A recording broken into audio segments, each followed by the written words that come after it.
Kasama po natin si paring Rene Tiangco. Ako po, si Felix Tambongko.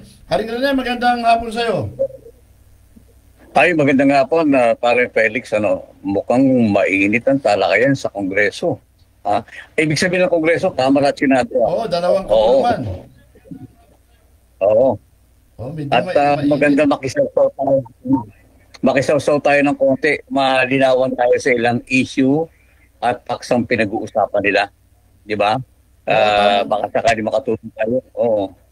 Bante, ang punto natin dito, kahit pa paano mapagkwentuhan natin at magkaroon ng ideya yung ilan nating mga kababayan. Kasi, sa totoo lang, kapag hindi mo nasubaybayan yung mga pangyayari, malilito ka rin eh. At isa pa, kailangan mabigyan rin ng kalinawan yung ating mga kababayan. Paano ba tumatakbo yung mga proseso katulad ngayon? Bagamat budget deliberation ng iba't ibang ahensya ng gobyerno, pero kung mapapansin ng ating mga kababayan, may manaka-naka na mga pag-uusisa doon sa mga departamento at umaabot sa punto, nakakairingan pa yung mga kongresista eh. Yung proseso ng paggawa ng batas, etong alam ko, baka pwede mong dagdagan, di ba? Tama-tama yan. Tama-tama yan. Ibahagi natin sa ilan nating mga taga-subaybay yung nakuha mo ba yung kay Congressman Toby Tiangco, Melvin? Oo. Pero mamaya mo muna yon. Unahin natin yung yung sa Kongreso muna, tapos puntahan natin yung Senado. Kaya patapos na rin yung hearing ng Senado eh. Pero tingnan muna natin yung sa bahagi ng Kongreso. Yan nga Melvin. Yung ginawang pagdinig ng House Appropriations Committee na pinamumunuan niya ni Congresswoman Swansing, may kinalaman sa budget ng Office of the President. Pero ibahagi natin sa ating mga kababayan yung ilang yun mismong kung paano ipinasa yung budget at paano inuprobahan, pero may prosesong dinaanan eh. Sige nga Melvin, yung ito panoorin natin yung sa pagpasa ng budget ng Office of the President. 56 in the affirmative, 5 in the negative. The motion is carried. I move to terminate the budget deliberations on the proposed budget of the Office of the President without prejudice to the constitutional authority of Congress to review, amend, or deny any item in the general appropriation. Second motion. Mr. Chair, object. There is a motion. Mr. Chair, objection. Mr. Chair. Mr. Chair, point of order. Order, Mr. Chair. Voting will proceed. Please raise your hands, those that are in favor of the motion. Motion to terminate the budget hearing of the Office of the President. Please raise your hands. In favor.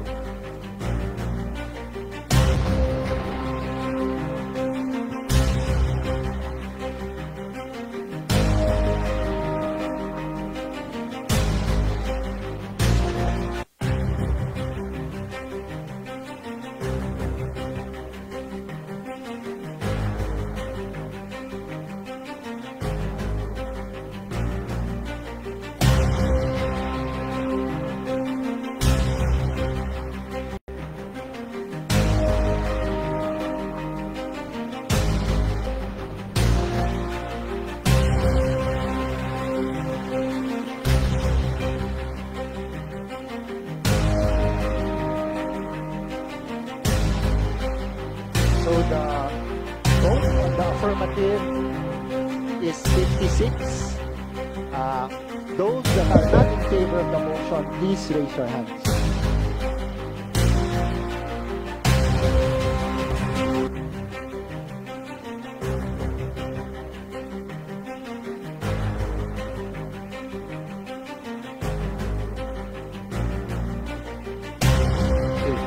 So the committee hereby terminates the budget hearing on the proposed budget of the Office of the President in observance of the institutional courtesy and without prejudice to the constitutional authority of Congress over the General Appropriations Bill. Ayun, pareho rin eh. 56-5 pala. Yung nangyaring botohan.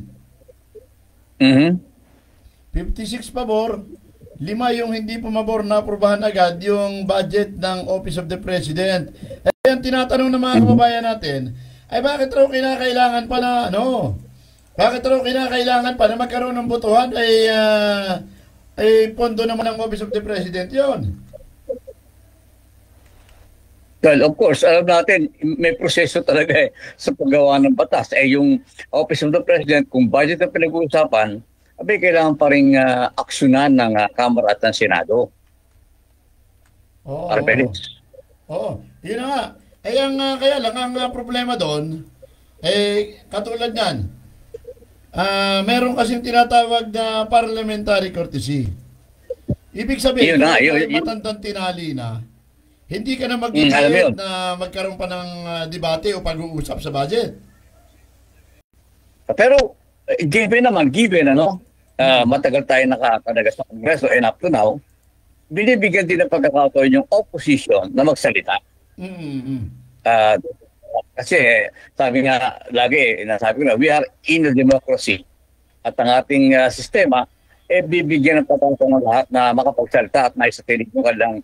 Halimbawa, kung opposition man, sa budget, o sa anumang batas na ginagawa sa Kamara, yung opposition nagsasalta yan para implic.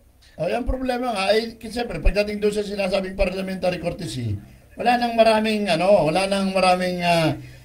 Bila kung kailan yung pagtutol. At pinapaliwanag mo yun. Alam naman natin, papasali niya kasi majority rule, di ba? Kung sino yung mayorya, yun lang talagang nangibabaw yung boto para doon sa, halimbawa, proposed budget ng tanggapan ng presidente. Hindi lang yan, pati sa iba pang tanggapan ng pamahalaan na dumadaan din naman sa proseso sa Kongreso.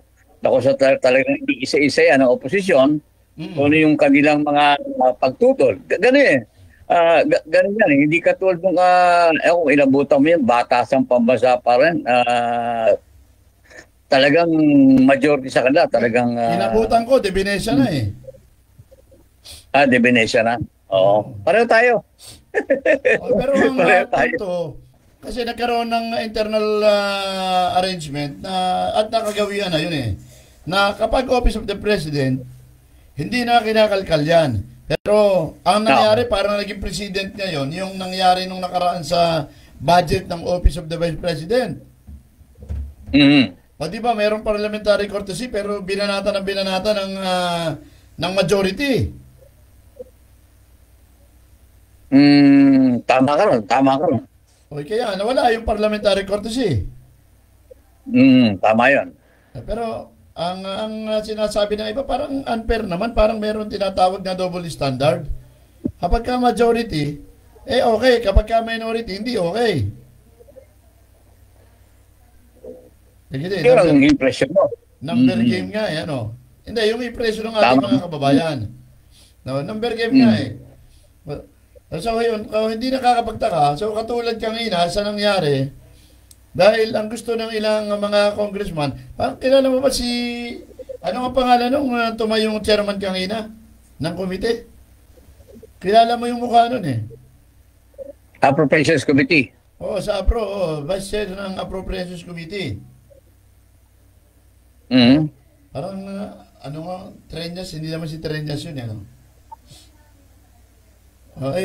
yun ang tumayo na chairman kanina, tapos, nag-present lang ng budget ng Office of the President si Secretary Lucas Bersamin, at matapos sa presentation ng yung lalamanin ng budget ng Office of the President, minungkahi na agad ng chairman na aprobahan.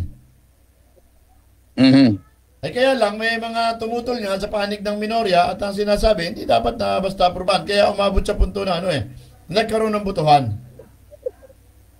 Tama yun, Pero sa madalit sabi, siyempre, overwhelming ang majority.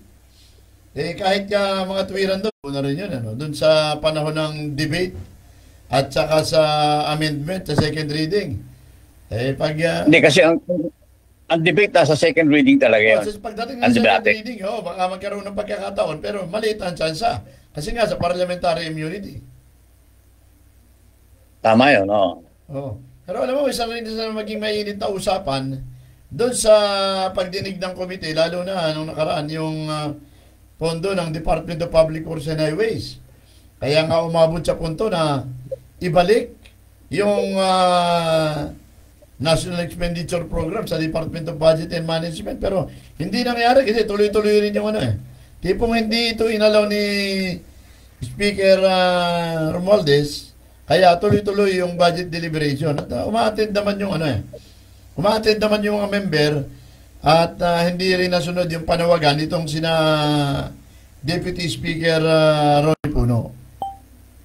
Alam mo, sa totoo lang, yearly to mula nung medyo kumakover tayo dyan sa Kongreso, no, ang laging prioridad na budget ng itutulak lang yung edukasyon at saka public works and highway infrastructure, di ba? Oh. Education department laging una dyan. Pangalawa, yung Department of Public Works and Highways, yung recollection ko. Oh. Kasi talagang marami pang kailangan dyan sa Education Department. Minsan kasama nila yung eskwela, di ba? Pero sa Public Works and Highways, ganun din naman, mga infrastructure projects, yung mga tulay, other infrastructure na projects na kasama dyan. Minsan meron pang kasama, kung tama ito, mga eskwela kasama rin sa mga remote areas. Kasama yun. Ay, ang problema nga dito pagdating sa school merong in-identify yung Kongreso, yung Senado, yung DepEd. Pagdating ng oras, ang laging sinasabi pag magpapasokan, kulang yung eskwelahan. Tama yan. Sobra-sobra yung pondo na inilalan. Siguro, it's about time din na imbestigahan, hindi lamang yung mga highways. Kasi nga, katulad niyan, minsan, magpapasok yung congressman ng proposal para magtayo ng school. Pagdating ng oras, hindi matutuloy. Babalik, marirelinquish yung budget. Babalik sa national government kasi wala naman palang pagtatayuan ng school. Walang lupa.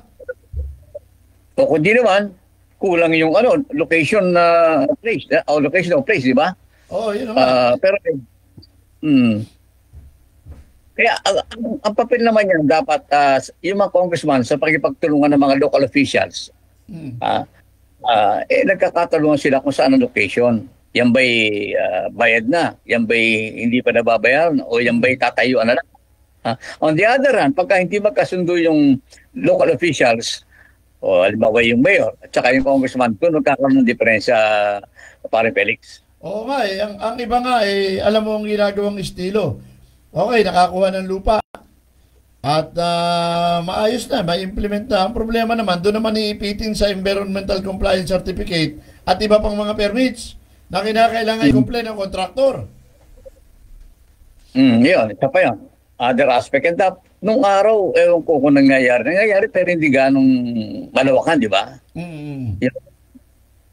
Pero sa panig naman ng mga LGU na ganun,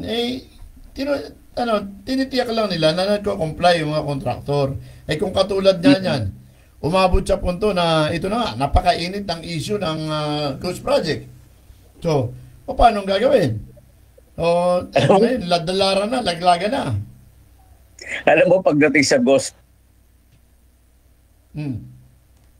projects, ganyan. Kasi, yung talagang implementasyon, siguro na lahat na i-inform.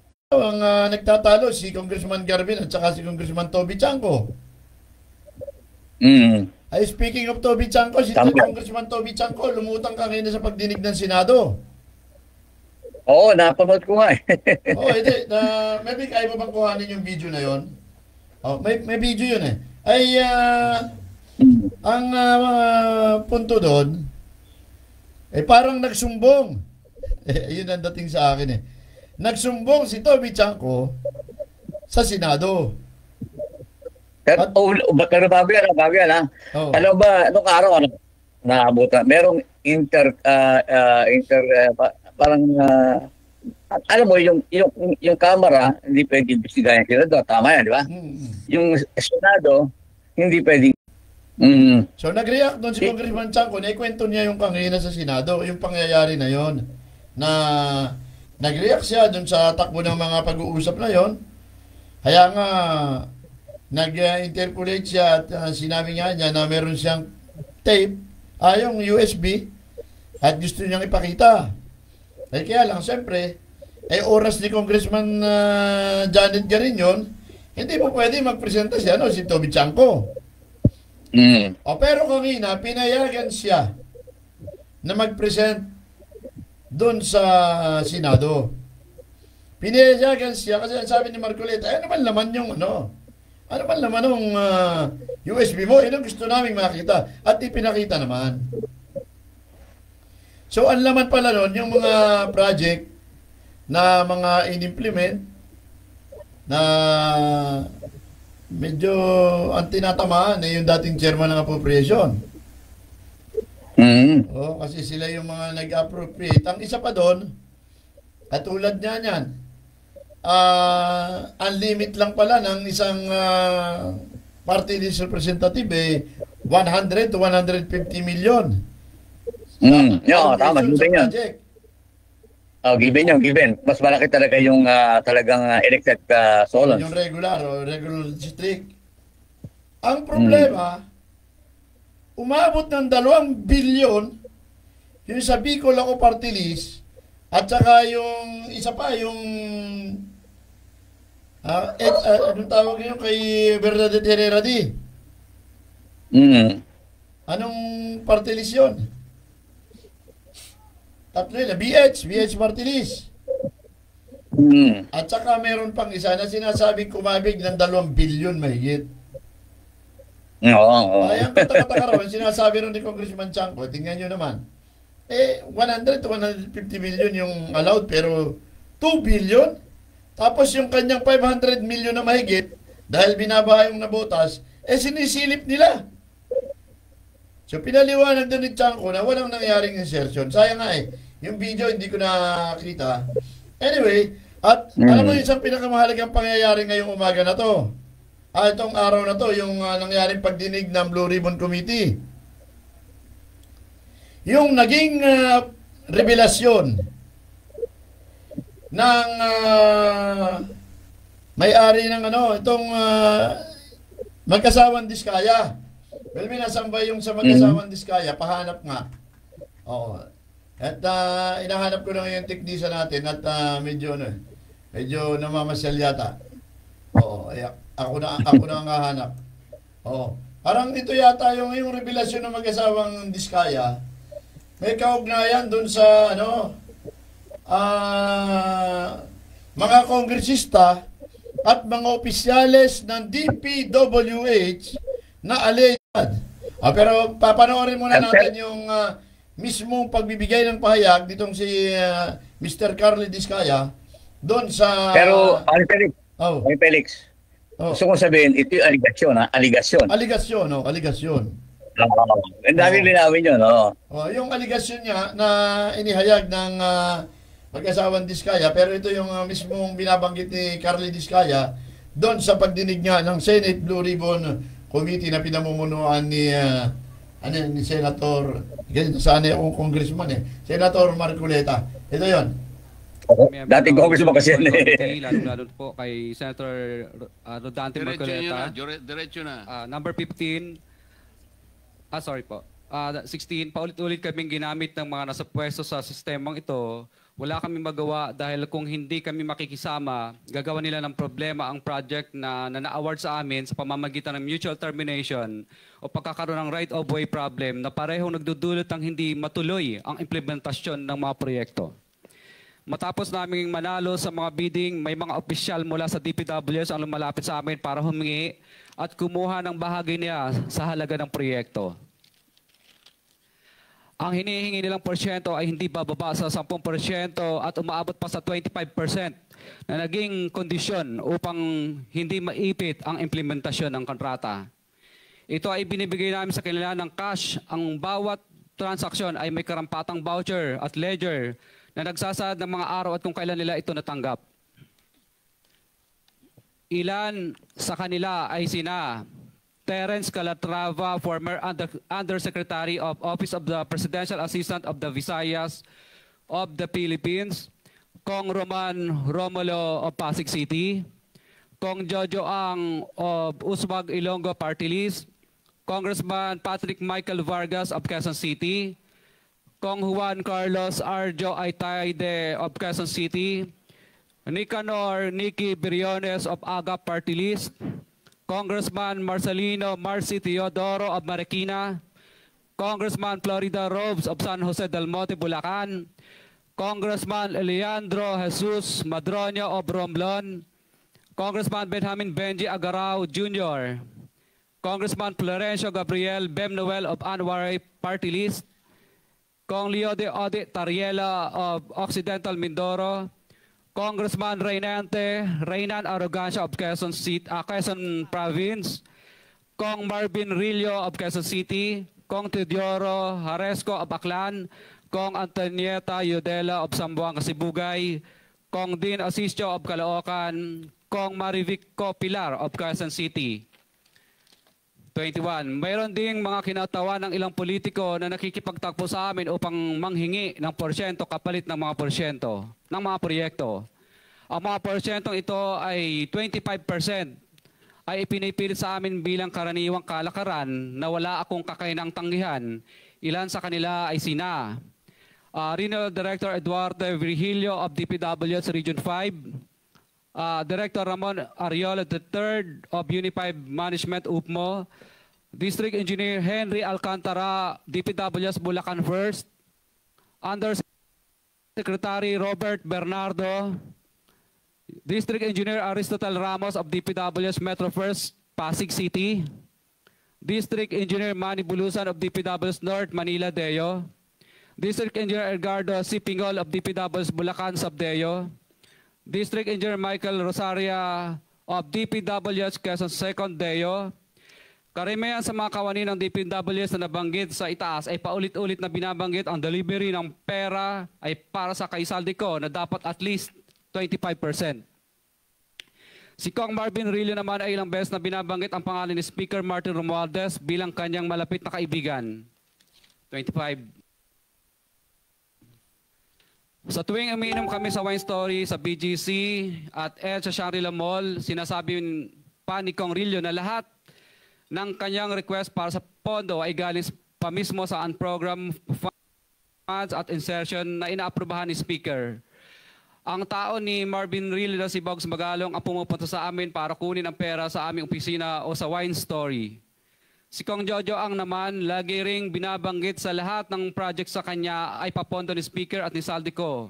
Mataas ang hinihingi sa project, dagdag pa niya, hindi naman lahat ng pera ay para sa kanya, kundi para kay Speaker at kay Saldico. Sa lungsod ng Pasig naman, lumapit sa akin ang DPW's project engineer na si Angelita Garucha para kolektahin ang parte ni Kong Roman Romulo sa flood control projects noong 2022.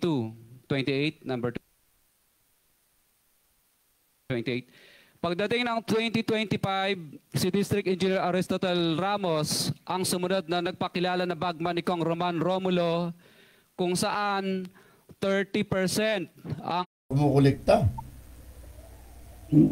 Pero pangalawa, parang Felix, ito yung nasa halls of Congress, ha? Pagka, halimbawa, nagtalumpati yung isang congressman o senador at merong mga binabanatan, meron silang immunity, di ba? O yun, yung pinag-usapan natin nung nakaraan, meron silang parliamentary immunity. Kaya nga, ay itong lagay na to, nagkaroon pala ng dahil dito sa mga revelasyon na ito, at doon sa, sino pang sa laysay, part siya ng sworn statement So, nung pinadala raw ito kay Congressman Marcoleta, agad nilang tinignan yung posibilidad. Diretso na natin para at least dire-diretso nating pagkwentuhan at pagtugtungin natin itong mga isyong ito. Pero nasaan yung isa? Hinahanap ko yung isa Pero wala tayong pinapanigan dito. Ang sinasabi lang natin. Wala tayong pinapanigan dito. Nakabatay lang Nation experience. Nakabatay lang tayo dun sa tinakbo ng hearing, at least open naman ito sa ating mga kababayan. Isa pa, nakalive ito sa lahat ng mga network halos. Tayo nga, medyo huli na at hindi naman natin kailangan makapagsabayan. Ang importante ay marinig o napakinggan at napanood nila dito sa ating himpilan. Pero kung dahil sa bagay niya pala, ilang araw, bago yung hearing, natanggap na ni Congressman Marcoleta yung sworn statement o yung sinumpang salaysay. At doon sa nangyaring pagdinig, ay binanggit ni Congressman Erwin Tulfo, tinanong niya paano yung, o nangangamba yung mag-asawa doon sa kanilang kaligtasan. Ito yung bahagi ng pagdinig na yun. Request po yung mag-asawa ng kanilang seguridad dahil natatakot daw po sila. Ano ho bang plano ng komite na ito? Napakaganda po ng inyong itinanong. Bago ko po kasi,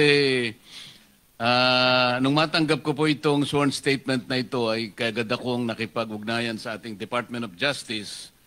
At doon po ay sinabihan ako ng ating kalihim, Boying Rimulya, na pakisabi mo kanila na wag silang mabahala at nakahanda naman ang ating kagawaran kung sakasakaling sila ay mapatuloy hindi naman most guilty. Kasi po ang tuntunin sa ating State Witness Law or Protection Program, kailangan po mapatibayan natin na ang mga nag-a-apply ay hindi most guilty. Ibig sabihin, guilty ka, ngunit hindi ikaw ang pinaka-guilty. Kasi kung kayo po yung talagang pinaka-guilty, hindi po kayo mag-qualify. Ngayon, ang sabi niya, you can tell them that you can, meron silang provisional immunity na hindi naman sila basta-basta uusigin na lang. Preparation na po ito sa pag-apply nila sa ating State Witness Program. Ganun po yung kanyang kasiguruhan na kanyang sinabi sa akin. Kaya yun po ang aking maitutugon sa inyo ngayon. Ayun. At klaro paring medyo anong tawag doon? Meron na pala pag-uusapan Department of Tama yan. Tama yan. Okay, kaya nga ay doon ang punto ngayon, ayun yung pinag-aaralan ng DOH, pero siyempre marami kang nasagasaan kaya kahit pa paano hindi pwedeng hindi mangamba talaga Ay ang sinabi naman doon ni Senator Bato, sana walang ibang grupo na magsamantala doon sa pagkakataon kasi baka pag maglikha ng ibang magresulta sa ibang kaganapan, sinabi niya. Sana wala naman sumakay.